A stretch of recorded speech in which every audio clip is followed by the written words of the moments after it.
G'day humans, Chris Stead here. Today we're going to do a quick first initial test of the new Arc Ultra soundbar from Sonos and an ultimate setup as well. The new ultimate setup. Let's jump in.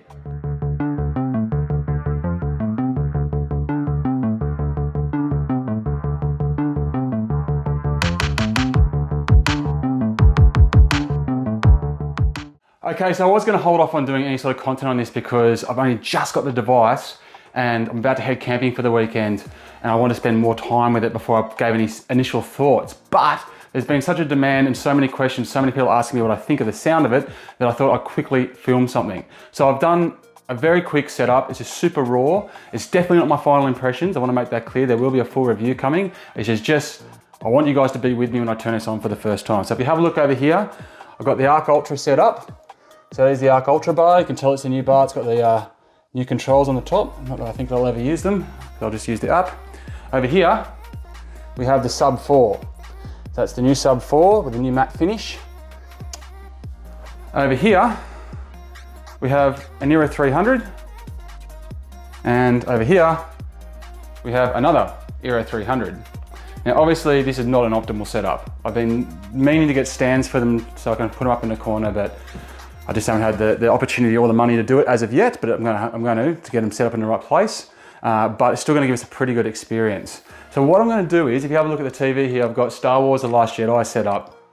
That kind of amazing, awesome combat scene at the end. It's going to be some pretty good sound. It's going to be mixed well. It's going to be a good Dolby Atmos surround sound experience through Disney+. Now, what I'm going to do is I don't think the audio is going to come out well on this camera, then through YouTube, then to your speakers. You're not really going to get a good idea of how the audio actually sounds. And I'm probably just going to get copyright strike from the good people at Disney. So what I'm going to do is this is my plan.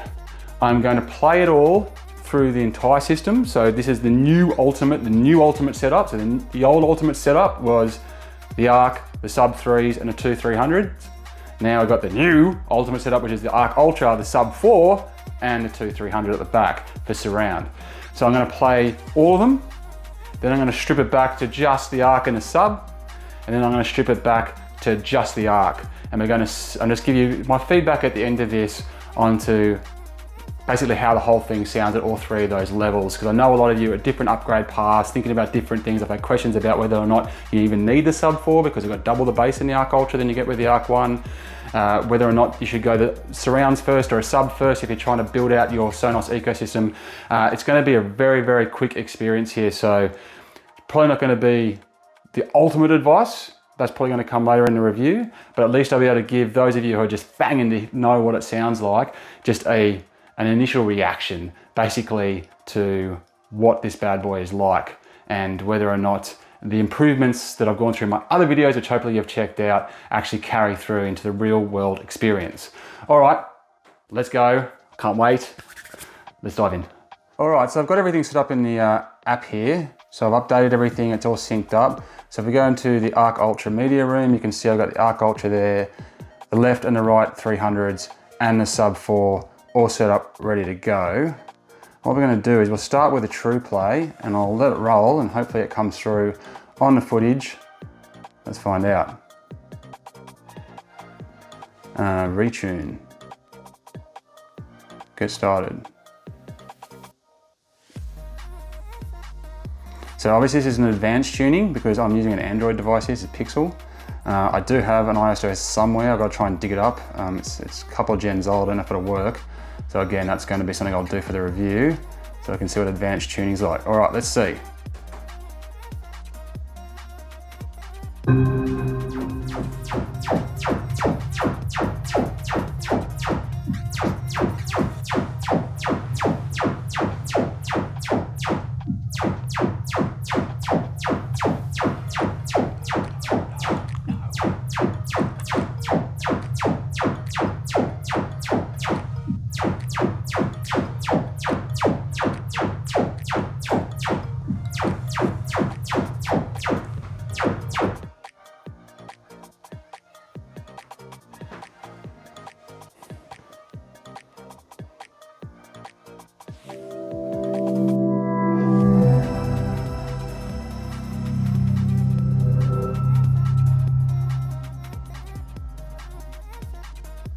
Righto, I don't know if that came through on the speakers at all, but it sounded pretty awesome. All right, I'm gonna put the content on now, and we'll see how she goes.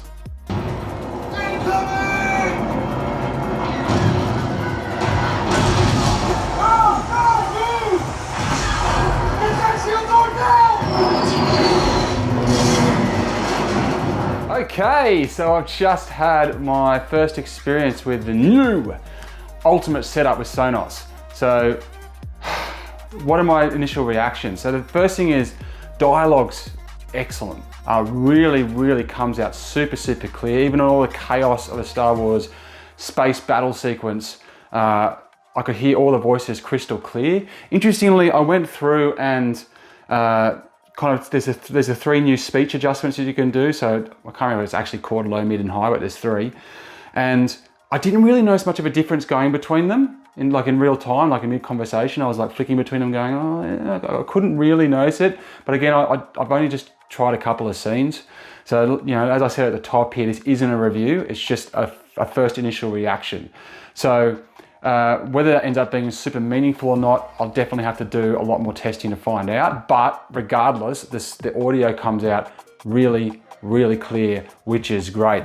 So when I started the sequence, I had the whole setup going at once, you know, and the surrounds, huge difference. You can hear the kind of, you know, the TIE fighters and stuff all around you. Like there's this, yeah, all these great sequences in that Star Wars scene. And a few of the scenes I looked at, there's just so much sound kind of all around you, and the surrounds were sounding really loud, really good. Everything was working really well in unison. It wasn't overbearing, and that's one of the greatest things I love about Sonos is that a lot of their gear is well balanced, particularly well balanced. You don't tend to be overwhelmed because it's just trying to sound really bassy because it thinks that bass is really cool. It tends to be really balanced across those kind of mids, lows, highs. And I definitely got that impression. As soon as I turned off the surrounds, I was expecting a little bit of a downgrade in the surround sound experience. There definitely was a step back, but it was still pretty good. It was still bouncing well. There's a sequence there when they're kind of coming over in the speeder across the white salt, I think it is, and a big kind of pile of sand comes up and hits the camera, and you can hear it kind of like all the tiny bits of sand hit you in the face and then rattle past the side of the scooter behind you. And I could definitely hear that without the surrounds. You know, it was kind of bouncing well. So the surrounds absolutely make a huge difference, but that kind of new array, that 9.1.4 sound system they got in there now, bouncing off the rooms really well. I was definitely getting a surround sound experience. So that's good. Then I moved and I turned off the sub 4, and obviously big difference there. You lose that sub, the bass went back down, but there's double the bass in the Arc Ultra than there was in the Arc. And obviously not a side-by-side comparison, so I can't tell you specifically how much better sound motion is than the Arc. Maybe I'll try and do that at a later date. Other than to say that the bass was still definitely there. Kylo Ren's voice was like amazing. It was like so deep. But when you toggled kind of the woofer on, woofer off, that low rumble, just that kind of background Star Wars rumble, like being in space, you could really start to come through, you could really feel it. And that ties into what they were telling me about the Arc Ultra kind of having this better bass, but it's in that 50 to 60 hertz range, whereas the sub comes in at a lower range. And that's where you kind of get that lower rumble and that feel, the kind of thing that really annoys the neighbors, you know? So, pretty happy with the bass and pretty happy with the surround sound, and all the experience that I just had was, you know, it sounded great. And I can't really wait to be able to just experiment with a whole different bunch of content, not just movies. I want to play some games, really want to play some games, but I just got Call of Duty code today, so that's could be a good one to try out on it. But yeah, so I wanted to tell you guys a first reaction. I know that a lot of people just ask me, Doug, how does it sound? Well, it sounds pretty dope, I gotta say. But I am not going to sit here and give you a final verdict until I've really had a chance to play around with it, because I need to experience a whole bunch of different things, not just the one thing. I also want to see how, like, you know, when things are upscaling and all that kind of stuff, how that plays out, how music plays out. And, you know, if you're adding all this up, if you're getting a whole thing, it's like well over 3 grand, right? So it's an investment. I don't want to throw an off the cuff thing at you, other than to say that as a first experience, yeah, it really felt like being in a movie. And like I said, it's just really well balanced. But the soundbar on its own, without the sub and without the 300s, was still doing a pretty sweet job. All right, so that's my initial reaction to the Sonos Arc Ultra, and as it turns out, the Sub 4 and Era 300 setup as well. Make sure you keep an eye on the channel. I've done a bunch of other videos, including a deep dive on the sound motion technology, the new transducer technology that's in this Arc Ultra. It's awesome. And also dived into the differences between the Arc and the Arc Ultra, and unboxing bits and pieces like that. So there's plenty out there for you to see right now. I apologize that I am not going to be here for the next few days to be able to do a full review like I would have liked in a quick turnaround time, but you don't rush these things. So we'll get back to it and we'll do it when there's more time afoot to do a good job. All right, I'm Chris Stead. Thank you very much for watching. Until next time, I'll check you later. You.